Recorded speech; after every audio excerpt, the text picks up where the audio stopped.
அனைவருக்கும் வணக்கம். நான் உங்கள் ஜெயவேணுகோபால். யோகத்தை தரக்கூடிய அமைப்பில் உங்கள் ஜாதகம் இருக்கிறதா அப்படிங்கிற கான்செப்ட்ல நம்ம இன்னைக்கு பேசலாம். யோகம் அப்படின்னா நம்ம ஆளுக்கு பொதுவா அதிர்ஷ்டம் அப்படின்னு தான் நினைச்சிட்டு இருக்காங்க. யோகம் அடிச்சு பாரு அப்படின்னு சொல்றாங்க. ஆனா யோகம் என்றால் இணைவு என்று பொருள், சேர்க்கை என்று பொருள்.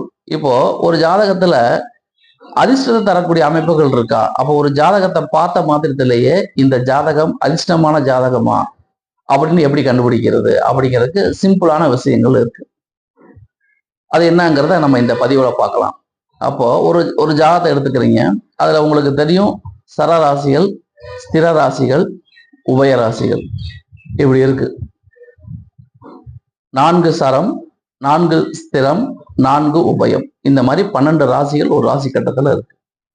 ஒரு ஜாதகத்தை வாங்கினோனையுமே இந்த ஜாதகம் அதிர்ஷ்டமான ஜாதகம் அப்படின்னு பார்த்தோன்னே சொல்லிடலாம்.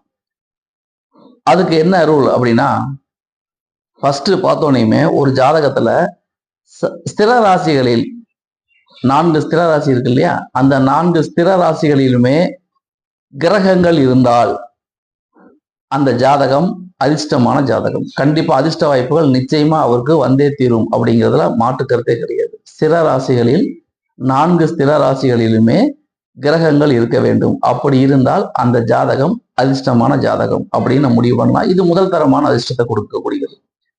இது ரொம்ப ஈஸியா இருக்கு இல்லையா? அப்போ ஒரு ஜாதகம் வாங்குறீங்க, பாக்குறீங்க, ஸ்திர ராசி எதுன்னு பாக்குறீங்க, ஸ்திர ராசிகள்ல கிரகங்கள் இருக்கா, 4 ராசியிலுமே கிரகங்கள் இருந்தா இந்த ஜாதகம் அதிர்ஷ்டமான ஜாதகம். இது ஃபர்ஸ்ட் கேட்டகரி. சரி, அடுத்த கேட்டகரி, செகண்ட் கேட்டகரினா சரராசிகளில் 4 சரராசி இருக்கு இல்லையா, அந்த சரராசிகள்ல கிரகங்கள் 4மே இருந்தா அது 2ஆம் தரமான அதிர்ஷ்டத்தை சேர்ந்தது. அப்ப உங்களுக்கு புரிஞ்சிருக்கும். சரத்துல 4 சரராசி இருக்கு. அந்த 4 சரராசிகளுமே கிரகங்கள் இருந்தால் அந்த ஜாதகம் அதிர்ஷ்டமான ஜாதகம். இது செகண்ட் கேட்டகரியில வரும். சரி, அடுத்து 4 உபய ராசிகள் இருக்கு. இந்த 4 உபய ராசிகளிலேயே கிரகங்கள் இருந்தால் அந்த ஜாதகம் 3ஆம் தரமான அதிர்ஷ்டத்தை சேர்ந்தது. மொத்தத்தில் அதிர்ஷ்டம் அப்படிங்கிறது இருக்கு.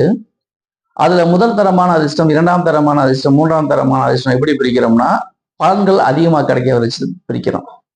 அப்ப இது ரொம்ப எளிமையாக இருக்கு இல்லையா? அப்போ ஒரு ஜாதகத்தை எடுத்தோனையுமே ஸ்திர ராசிகளில் 4 ஸ்திர ராசிகளில் கிரகங்கள் இருந்தால் இந்த ஜாதகம் முதல் தரமான அதிர்ஷ்டம் வாய்ந்த ஜாதகம். அடுத்து சில பேருக்கு 4 சரராசிகளில் கிரகங்கள் இருந்தால் இது 2ஆம் தரமான அதிர்ஷ்டம் வாய்ந்தது.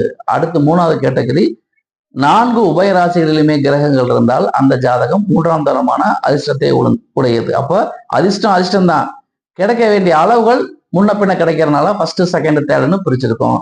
அப்போ இது பழமையான விஷயங்கள்ல சொல்லப்பட்டுள்ள கருத்துக்கள். அப்போ இந்த அமைப்பு நிச்சயமா ஒரு ஜாதகத்துல இருந்துச்சுன்னா அந்த ஜாதகம் அதிர்ஷ்டமான ஜாதகம் என்பதை ஜாதகத்தை பார்த்த உடனேயே நாம் புரிந்து கொள்ளலாம். இவை ஒரு பொதுவான தகவல் தான். இது இருக்கிறவங்க அப்படியே எல்லாம் நடக்குமான்னு கேட்டா ஒவ்வொருத்தருடைய தனிப்பட்ட ஜாதகத்தை பொறுத்து பலன்கள் வேறுபடும் அப்படிங்கிற அடிப்படை உண்மைகளை நாம் மறந்துவிடக்கூடாது. இருந்தாலும் இந்த விதி அனைவருக்கும் பொருந்து என்பதுதான் நாம் இங்கே கவனிக்கப்பட வேண்டியது. இதை தவிர ஒருத்தருடைய ஜாதகத்துல என்ன தசாபுத்தி இருக்கு, என்ன கிரக அமைகள் இருக்கு, இதை பொறுத்து பலன்கள் வேறுபடும் அப்படிங்கிற அடிப்படை உண்மைகளை புரிந்து கொள்ள வேண்டும். நன்றி, வணக்கம்.